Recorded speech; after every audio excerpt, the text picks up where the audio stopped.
wabarakatuh. Halo adik-adik semuanya, berjumpa kembali dengan Kak Ana di channel Edukasi Tawaf. Hari ini kita akan belajar tentang ibadah haji.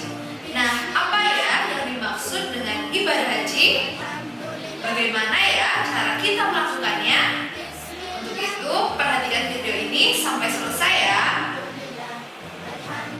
Nah, adik-adik, secara bahasa haji berarti bersungguh-sungguh atau menyengaja. Nah, sedangkan secara istilah haji berarti berkunjung atau berziarah ke Baitullah dengan tujuan untuk beribadah kepada Allah Subhanahu wa taala untuk mendekatkan diri dengan syarat, rukun dan waktu yang telah ditentukan oleh syariat Islam. Adik-adik, tahukah kalian apa saja rukun ibadah haji? Dan bagaimana ya cara kita melakukan ibadah haji? Nah, rukun ibadah haji yang pertama yaitu ihram. Ihram adalah pernyataan niat saat kita mulai melaksanakan ibadah haji. Wajib haji meliputi ihram dari mikot, yaitu memakai pakaian ihram. Pria menggunakan 2 helai kain ihram tanpa jahitan. Nah, sedangkan perempuan memakai pakaian tertutup kecuali muka dan telapak tangan. Adapun sunnah ihram diantaranya yaitu mandi, memotong kuku, mencukur rambut ketiak dan kemaluan, memakai wangi-wangian, memakai baju ihram, dan memperbanyak membaca talbiyah. Rukun ibadah haji yang kedua yaitu wukuf. Wukuf merupakan berkumpulnya jamaah haji di Padang Arafah pada tanggal 9 Dzulhijjah dari waktu zuhur hingga terbitnya fajar pada tanggal 10 Dzulhijjah. Wukuf di Padang Arafah ini merupakan rukun haji yang paling utama dan merupakan puncak dari ibadah haji. Nah, maka dari itu apabila seseorang tidak melaksanakan wukuf, maka hajinya tidak sah. Nah, adik-adik, tahukah kalian apa saja wajib wukuf itu? Wajib wukuf diantaranya yaitu yang pertama, wukuf dilakukan di dalam daerah Arafah. Apabila sempat keluar walau sejengkal sebelum terbenam, diwajibkan untuk membayar dam atau denda. Yang kedua, wukuf dilakukan hingga terbenam matahari. Apabila mengakhirinya sebelum terbenam, maka wajib membayar dam atau denda. Kemudian, terdapat sunah-sunah yang dapat dilakukan saat wukuf.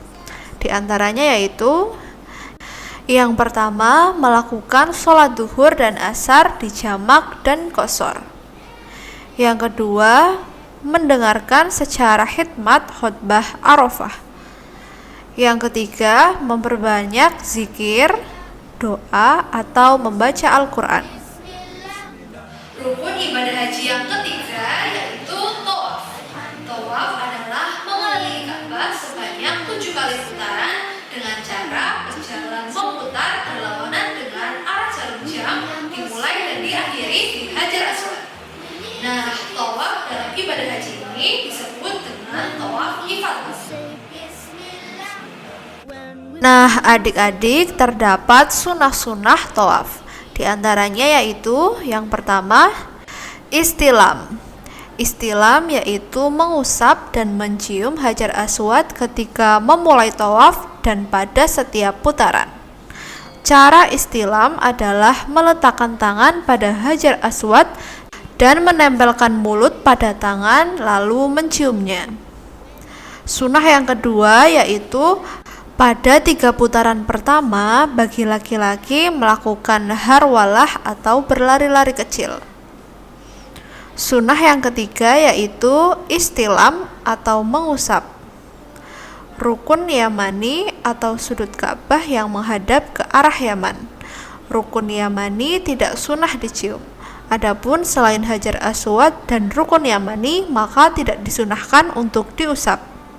Sunnah yang keempat yaitu sholat di belakang Maqam Ibrahim dengan membaca pada rakaat pertama surah Al-Fatihah dan surah Al-Kafirun, Dan pada rakaat kedua surah Al-Fatihah dan surah Al-Ikhlas. Sunnah yang kelima yaitu menjaga pandangan dari berbagai hal yang melalaikan. Sunnah yang keenam yaitu berdoa di depan multazam. Sunnah yang ketujuh yaitu meminum air zam-zam turun menuju tempat sumur zam-zam. Rukun ibadah haji yang keempat yaitu sa'i. Sa'i merupakan berlari-lari kecil sebanyak 7 kali putaran dari Safa ke Marwah dengan cara berbolak-balik. Nah, sa'i dilaksanakan setelah melakukan sholat sunnah 2 rakaat setelah melakukan tawaf. Berikut ini adalah syarat-syarat melakukan sa'i. Yang pertama dilakukan setelah tawaf ifadah ataupun tawaf qudum. Yang kedua dimulai dari Bukit Safa dan diakhiri di Bukit Marwah. Yang ketiga dilakukan 7 kali perjalanan dari Safa ke Marwah dihitung sekali dan dari Marwah ke Safa dihitung sekali perjalanan pula. Adapun di antara sunnah sa'i sebagai berikut. Yang pertama, berjalan biasa di antara Safa dan Marwah kecuali ketika melewati 2 tiang atau pilar dengan lampu hijau, sunnah berlari-lari kecil bagi pria. Yang kedua, memperbanyak bacaan kalimat tahlil, takbir, dan doa ketika berada di atas Bukit Safa dan Marwah dengan cara menghadap ke arah Ka'bah. Yang ketiga, membaca doa di sepanjang perjalanan Safa ke Marwah. Rukun ibadah haji yang kelima yaitu tahallul. Nah, ketika ihram, para jamaah haji dilarang melakukan beberapa hal seperti mencukur rambut. Nah, pada saat tahallul inilah beberapa hal yang dilarang saat ihram boleh kembali dilakukan. Tahallul dilakukan dengan cara memotong rambut paling sedikit 3 helai. Namun banyak dari para jamaah pria yang mencukur rambutnya hingga tipis. Rukun ibadah haji yang terakhir